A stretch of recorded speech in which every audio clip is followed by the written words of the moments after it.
Good morning, everyone. Hello, it is Janine here. I am the pricing lady. I work with small business owners to help them know what to charge their customers and how most effectively to put those prices out there and communicate them to your customers.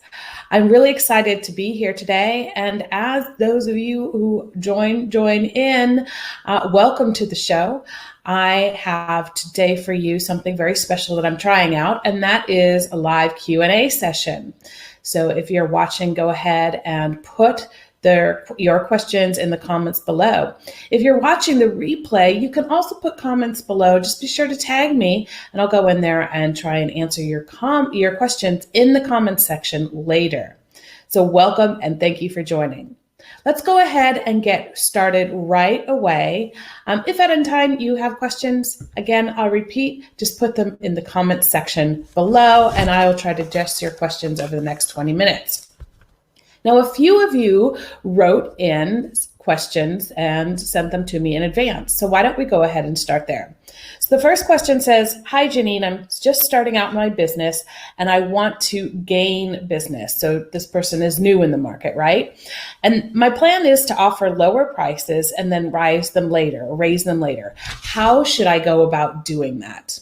Well, thank you very much for that question. That's an excellent question and something that most new business owners encounter from the start. Now, here's the thing.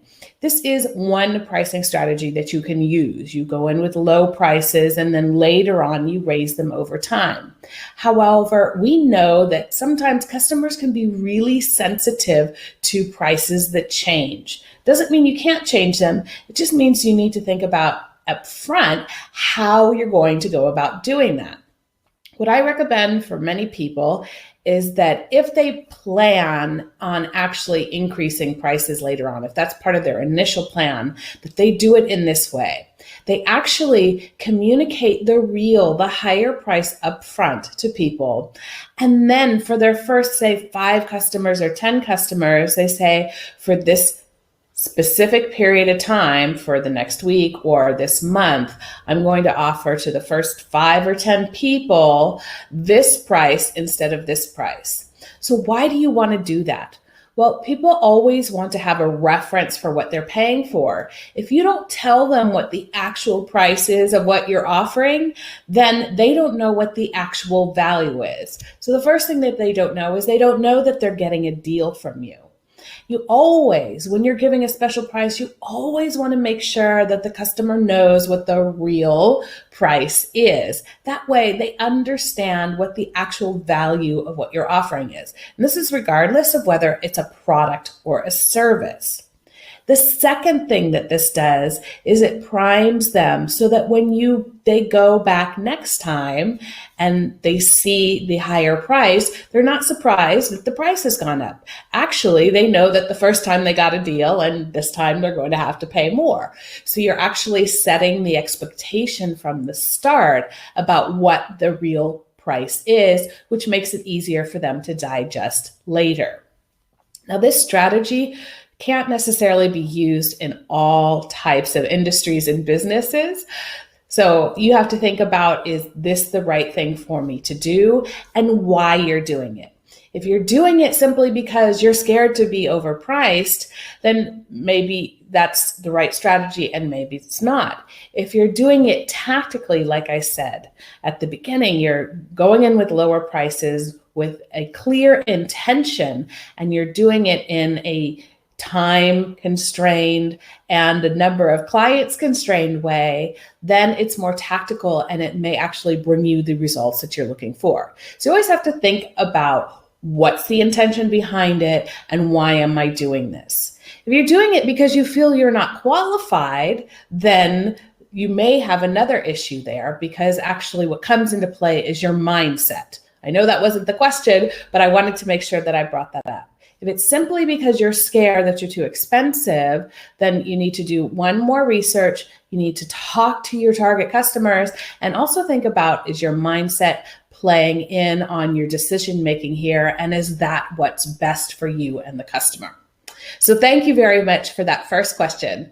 So to those of you who have joined me live, today we have our Q&A session. So if you have pricing questions, be sure to type them into the comments here below, and I will try to address them during the show. Now, I have another question from another client who says, how do I explain, or actually, let me read it from my phone here. So it says, great, looking forward to listening to you tomorrow. I'll do my best to be there, so I hope you're here. And how do I explain in an effective and nice way to my customers that my prices are increasing? I'm finishing now a 6-month program for a company, and they would like to extend the contract for a longer period of time. I gave them a good price last year and have decided to increase my prices for 2020. How can I explain to them as they're going to see this difference? So thank you very much for that question. This is a great question. Now, I would suspect that this is a consulting piece of work that this person is doing for a client. And quite often, and it's good to occasionally be increasing prices when it comes to consulting business, because let's face it, the things that you set your prices based upon, like the cost of living and your experience and things, those things are increasing over time. So it stands to reason that you might charge more over time. Not all the time, not every 2 months or 6 months, but repeatedly. So you have to know how to handle that. Now, the first thing that I see here is that you gave them quite a good price up front. Now, the first question to ask yourself is that good price that you gave them, that quite good price, was that a special offer that you made? Because as I said when I answered the last question, if you're making a special offer, you always want to make sure the customer understands the actual real price first. Because if this were the case and it was a special offer that you made and you communicated the actual price and then communicated the special price they got, then they would expect already this time that the price you're giving them is going to be higher because you told them that before, right? So that's something to think about in the future when you make such offers. Now, if that wasn't the case, if it was that now you've just decided, actually, I need to charge more for this for these reasons, the first thing to do is, you're a business owner. If you need to raise your prices, you don't necessarily have to justify that to customers. I think too often we try to explain it away and try to come up with logical reasons. And sometimes there are logical reasons and sometimes there's not. One of the traps that we can get into is if we say that we're increasing our prices because our costs are going up, then that opens the door that later on, when costs go down, customers may expect you to lower your prices. So be careful of using that as an argument. It can be effective, but it can also backfire on you later, depending on how you want to rise your business. One of the ways that I like to do it is to just simply say, in order to continue to serve you and other clients better, my prices are increasing in this time frame in this way. And I wanted to, as a value customer, I wanted to inform you of this. So if you have a business where you would announce price changes at a specific time of year, that is one way to start doing that. And then you can talk about the different ways in which you provide value to the customers. Now, if you're handling this on a contract by contract basis, the best thing to do is actually to give them a call, let them know, or to send them a message, depending on the relationship. I like to call people and, people who I have ongoing contracts with, it's helpful to call them. Now, the next thing that you need to do is you may be expecting some sort of objections. If you're expecting objections, think about what objections you're going to get and how you'd like to handle them. So if they object, are you going to just give them the old price? Or are you going to walk away from the business? Under what conditions are you going to walk away, and under what conditions might you offer them the old price? So think about, the best thing that you can do is be prepared for how they might respond to you actually increasing your prices. Also think about if they do object, and you don't want to give them the old price, you want to stick with that new price, is there any little thing that you can offer them? And this way you can say to them, I can't offer you the price we had last time. What I can do is XYZ for you. So maybe there's something you can throw in or something a little extra you can do to help soften the blow of the price increase. And that way you won't feel the need to lower that price or give them the old price. Right? So there you have it. That's a little bit of how you can manage a situation around price increases. The first thing you can do is beforehand, you can inform them what the real price is. The second thing you can do is explain that this is your way of being able to serve them better in the future, and therefore you need to raise your prices. And the third thing to do is to prepare for any objections that they might have. All right. Thank you for the question. So I see a few of you are watching us live here, and we have a question from Kathy. Hi, Kathy. Thanks for joining us. Kathy's question is, do you recommend including pricing on one's website? This is a great question, Kathy, and one I get quite often, as you can imagine. And there's no straightforward cut and dry answer. In my opinion, it depends, one, on your personal values. 2, on who your target client is, and 3, how you want to go about weeding people out. Okay, so let's look at this in the first place. So maybe your own personal shopping style is that you hate it when you can't find a price. And if you feel strong enough about that, that's going to be linked to one of your own personal values. And it may be something that you want to bring into how you run your business. You want your customers to always be able to find the price without having to speak to you. So that's what I mean by how it fits with you and how you want to run your business and the type of service that you want to provide in terms of your pricing. So this is for product or service, I realize, but how you do your pricing is one of the services that you even have when you're selling a product. Okay. So the second thing that I pointed out, so we had the value, and then I'm trying to remember what the second thing was. So should I put it on the website? Oh, yes. So who is your customer? So in some cases, it will make sense. So if you're selling products and people's experience when they're on your website is they're going to purchase without any interaction with you. So this can be products. It can also be services, like smaller things. If they're going to make a purchase without any interaction with you on a personal level, then of course you're going to have to put your prices on there in order for them to make or place an order without directly contacting you.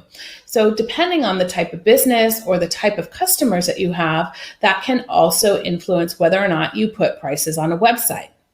The last thing I said is about weeding people out. And I've seen this conversation in different ways on social media quite a bit about, if I don't see a price on a website, then I just go away. Well, that can be a good thing, or it can be a bad thing, depending on whether or not you want to talk to people before you weed them out. So if you don't put prices on your website, there are certain kinds of customers who will certainly just turn and walk away. Now that can be a benefit or it can be a downside depending on your thinking.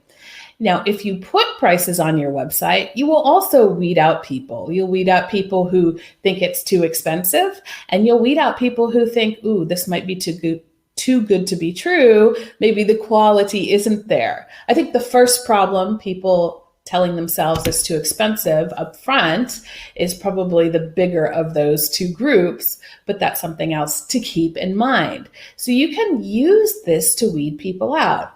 I saw there's a photographer in the US, I forget his name right now, but on his website, his pricing page says, yep, it's going to cost you at least $2,000 for me to photograph your wedding. Are you okay with that? Yes, contact me, no, go to Craigslist. I thought that was a very humorous and beautiful way of standing up for your value and having information about pricing on the website without giving away all your pricing information. And this leads me to the last thing. I think that sometimes people are afraid to put their prices online because they don't want other people, like the competition, to know what's going on.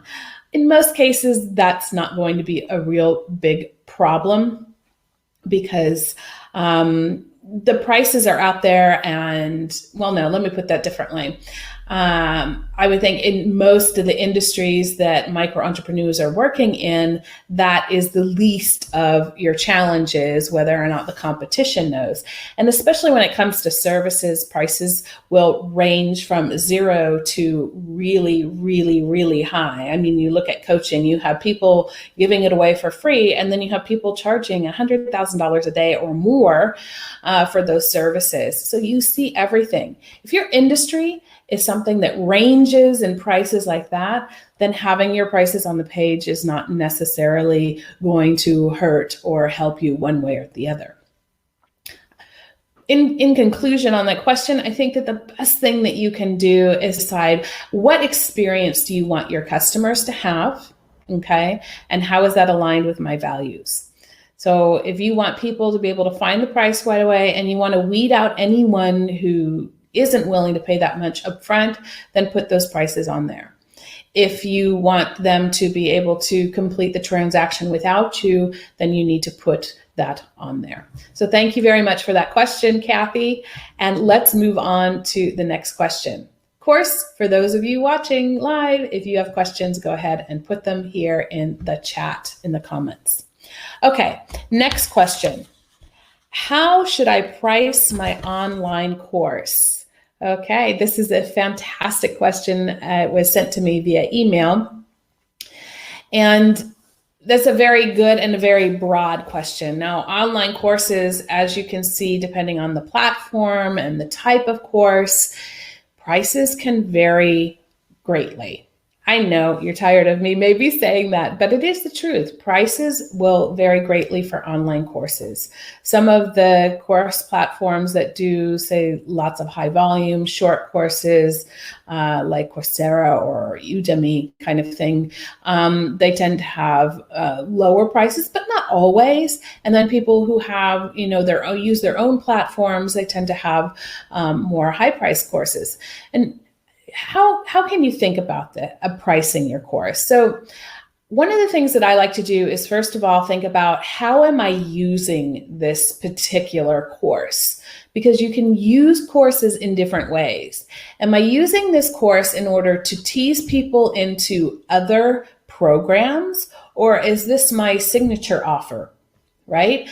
Those will be two very different price levels potentially for your business. So think about, the first thing I want you to think about is, how am I intending to use this, and how is that going to affect the price that I charge? So that's one thing. Another thing you want to think about is, what are people going to get out of taking this course? Okay, so for example, when I think about my courses, I think about over a period of time when they do the activities that we do in my courses, how much money and time can they save, or how much money can they bring in, and how much time can they save in their business, and reflect that in the pricing. Now, it's going to be a wide range, and of course it doesn't fit for all business types, but this is some of the things that you want to think about. If you're helping people save money with the activities that they're doing in your course, then you can actually make some estimates. How much are they going to save over what time period? And then relate that back to your pricing. This is an aspect of what we call value pricing, and one way to approach it. Also take a look. So I always recommend the same 5 steps. First, who's my target customer, and what are they willing to pay? If you're targeting college students versus targeting people in their 40s with corporate jobs, then they will have a very different willingness to pay and ability to pay potentially. Right? So you want to think about, who's my customer and what price ranges are right for them. You want to understand what it is you're really offering and how you're using it in the scheme of everything you offer, which is what I was first talking about. Then you want to have a look at what's your strategy with this offer, in terms of, do you want to be premium price? Do you want to be good value for money, or even competing at the low end, trying to compete on price? And then you want to make sure that you check in the marketplace, understand where you're positioned, make sure that you're happy with that. And last, make sure that you can actually earn what you're trying to earn with this. So what's your cost and profit analysis? So when it comes to your courses, online courses, you want to think about those 5 steps. But what's most important, in my opinion, is to understand those 2 things. 1, how am I using it? And 2, what are they getting out of it? So understand the value. So that was the last question for now. If you have additional questions, please go ahead and put them in the comments below. I will come back and check that later on and make sure there aren't more questions. I'd like to thank those of you who joined me today and those of you who were brave enough to send me your pricing questions. There's been a lot of response to this having an open Q&A. So it's something I'll bring back occasionally. So as you do have questions, always please do send them to me, either on social media or online. Now, as I mentioned before, if you have any questions, you can always find me at The Pricing Lady, or you can type something here in Facebook as well. If you're thinking that it's time to start thinking about what you want to do with pricing in your business, then why don't you go ahead and book a discovery call with me? We can talk about that. I have a couple programs starting in February. One is an online program, and that will be in English. And then a second one, which is here in Basel, Switzerland, where I am, and that will be in German. So if you are interested in those programs, or you just like to talk about your pricing with me and how we might work together, then go ahead and book the discovery call at JanineListon.com/book discovery call. Thank you so much for joining me, and until next time, enjoy pricing, everyone.